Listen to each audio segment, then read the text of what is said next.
Imagina tener apenas 20 años. Y que tu nombre ya haga temblar imperios enteros. ¿Cómo es posible que un joven macedonio, en tan poco tiempo, lograra conquistar casi todo el mundo conocido? Esta es la historia de Alejandro Magno, el hombre que no solo desafió los límites de su tiempo, sino que los redibujó a su antojo. Lo que hizo no fue suerte, fue una mezcla perfecta de ambición, estrategia y un destino que parecía escrito en fuego. Pero, ¿realmente fue invencible? Quédate, porque su historia es mucho más extraña, intensa y humana de lo que te imaginas. Nació en el año 356 a.C., en Pella, la capital de Macedonia, como hijo del rey Filipo II y de Olimpia, una mujer tan devota de los dioses como de sus propias ambiciones. Desde niño, Alejandro fue educado para la grandeza. Y no es una metáfora, su tutor fue nada menos que Aristóteles. Sí, ese Aristóteles. Filosofía, ciencia, lógica, literatura, estrategia. Su formación no solo lo volvió brillante, sino peligroso. Porque Alejandro no soñaba con gobernar un reino. Él soñaba con conquistarlo todo. A los 16 años, mientras su padre guerreaba en otros frentes, Alejandro ya dirigía ejércitos y fundaba ciudades. A los 18, participó en la batalla de Queronea, donde lideró la caballería macedonia y aplastó a las fuerzas griegas. A los 20, su padre fue asesinado. ¿Y él? Subió al trono. Y lo que muchos pensaron que sería el fin de Macedonia, fue apenas el comienzo de una leyenda. Lo primero que hizo fue asegurar su reino. Grecia estaba inquieta. Así que Alejandro no pidió permiso, arrasó Tebas como ejemplo. No dejó piedra sobre piedra. El mensaje fue claro, desafiarlo significaba desaparecer. Con Grecia sometida, su vista se dirigió hacia el este. Hacia Persia, el imperio más poderoso del mundo en ese momento. Pero aquí viene lo fascinante. El imperio persa era gigantesco. Riquezas inimaginables, ejércitos enormes, ciudades milenarias.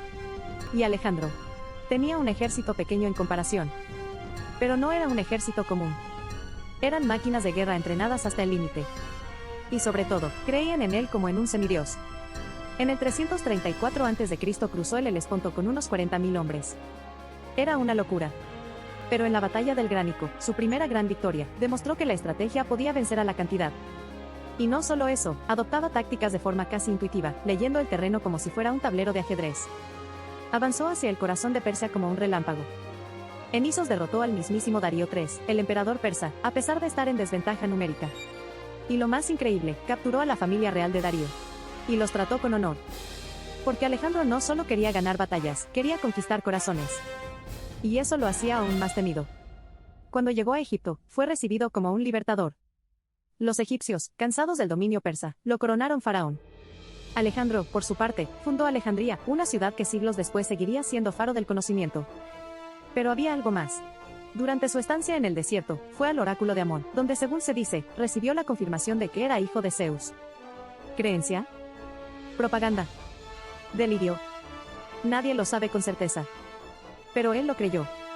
Y actuó como tal. La batalla final contra Persia ocurrió en Gaugamela. Ahí, Darío reunió todo lo que quedaba de su poder, decenas de miles de soldados, carros de guerra con cuchillas, elefantes. Alejandro lo destrozó. Una vez más. Y Darío huyó, para nunca regresar. Con Persia caída, Alejandro era dueño del mundo conocido. Desde Grecia hasta la India, todo le pertenecía. Fundó más de 20 ciudades, muchas con su nombre. Extendió el idioma griego, la cultura, el comercio. Fue una fusión entre Occidente y Oriente sin precedentes. Pero mientras más ganaba, más se alejaba de sus raíces. Comenzó a vestirse como los persas, adoptó costumbres extranjeras y exigía que sus súbditos lo veneraran como un dios viviente. Muchos de sus soldados comenzaron a dudar. ¿Era todavía Alejandro de Macedonia? ¿O se había transformado en algo más? En la India enfrentó su mayor reto. No por una derrota, sino por el desgaste. Sus hombres, tras años de campañas, se negaron a seguir avanzando. Querían regresar. Alejandro, a regañadientes, accedió. Pero no volvió a casa. Se estableció en Babilonia, donde comenzó a planear su próximo movimiento, conquistar Arabia. Y entonces, la historia se detiene. En el año 323 a.C., a los 32 años, Alejandro enfermó repentinamente. Algunos dicen que fue malaria. Otros, veneno. Incluso hay teorías de que fue envenenado por sus propios generales, hartos de su ambición desbordada. Murió sin dejar un heredero claro. Su imperio se fragmentó. Pero su leyenda, esa jamás se rompió.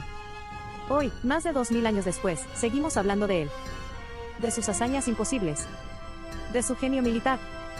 De su obsesión con la inmortalidad. Alejandro Magno no conquistó solo tierras. Conquistó la historia. ¿Y tú? ¿Crees que fue un genio inspirado? ¿O un tirano megalómano? Déjamelo en los comentarios. Si te gustan este tipo de historias fascinantes, no olvides suscribirte para descubrir más curiosidades que cambian la forma en que vemos el mundo. Porque la historia, bien contada, siempre tiene algo nuevo que decir.